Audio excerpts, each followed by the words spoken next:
take a look at this wonderful lost and found story, all made possible by one very helpful member of our local community.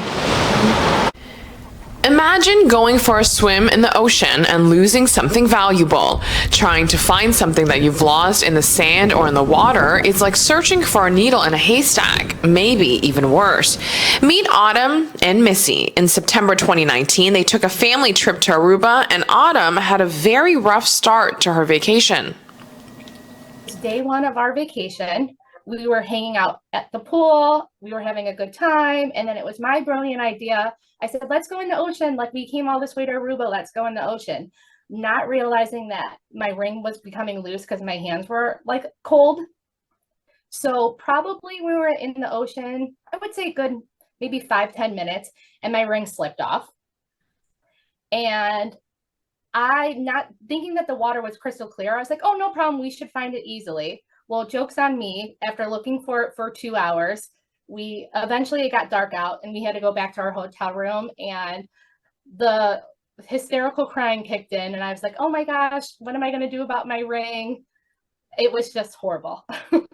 Autumn isn't the only one who lost something while visiting the island. If you scroll through the Facebook forum called All Things Aruba with more than 100,000 members, you'll see dozens upon dozens of people posting about something that they've lost. Miraculously, I noticed that a lot of times people report that they were able to find these items, and oftentimes it is with the help of our local community. Autumn is no exception. The ring that she lost was incredibly valuable to her. It belonged to her late mother, who she lost when she was 14 years old. So it was my mom's wedding ring. My parents were young when they got married, so I mean, it meant the world to her that she got to have a ring. So yeah, it was my mom's wedding ring that I turned into my wedding ring. So it was just extra special to me. She wore it every day. She took pride in it. It's not the biggest diamond, but who cares? She took pride in it. Now I feel like I take pride in it. Yeah, it was just her wedding ring that she wore every day. She was proud of, and she passed it on to me, and it just means the world. And she passed away about 18 years ago. How long ago she passed away? Yeah, so I was 14 when my mom passed away. So, you know, I've gone most of my life without having my mom, and when I wear this ring, it's like my daily connection to her. So that's what I think the ring means the most to me. It's just my everyday connection to my late mother. The search for Autumn's ring continued throughout their 7-day stay at the Marriott, starting at sunrise. According to Missy and Autumn, the entire hotel staff searched. Autumn hired someone to help with the efforts, and they even had a scuba diver, but no luck. And eventually, Autumn went back home to Cleveland with no ring. Autumn and Missy did share the story with many others and posted it on various forums, but it was their connection with a particular man in North Carolina that led them the right way to a local of Aruba. This resident of Aruba even orchestrated the best possible way for the ring to get to Autumn in Cleveland. Autumn got in contact with him, and he didn't want to ship it back to us because, you know, coming international, you never know what could happen. He said, I have a friend coming down next month to Aruba from Chicago. I'm going to give it to him in Chicago. What? I'm going to give you his contact information, and he's going to ship it to you from Chicago to Cleveland.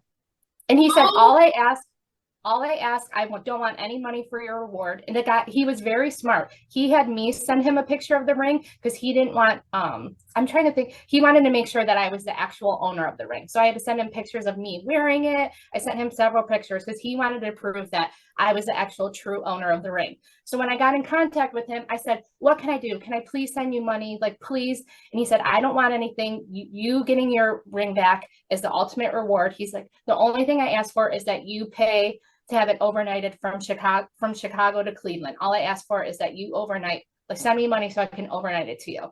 These ladies may take other Caribbean vacations, but needless to say, Aruba and its people will always be near and dear to their hearts. Like, I can't say enough good things about Aruba. You feel safe the whole entire time. You talk to locals, and they're just the nicest people in the world. Most of the people on Aruba are there are in the hospitality industry.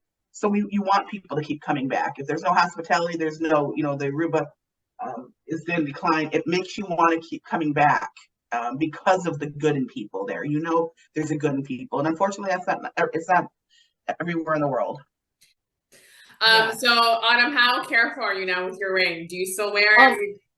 I'm very careful with it now. I will never wear it to another beach again. I've learned my lesson. I will leave it at home, leave it in the hotel room, whatever. I will never wear my ring in the ocean again. And Autumn, in case this local sees it, is there anything you want to say to this person? I just can't thank him enough. Like, just the kindness is so overwhelming that I don't, it's just amazing to me. I'm forever grateful. That's, if I can say one word, it's forever, or two words, it's forever grateful. Autumn's story is just the beginning. If you were to look online to various forums, you will find tourists losing something, but then reporting that they found it because of the help from the people of Aruba. It can be something as small as a taxi driver bringing back a pair of sunglasses, or a hotel employee returning a wallet. But it's these acts of kindness that contributes to our island being happy. And Autumn's story serves as a reminder to us all that the good deeds are not going unnoticed.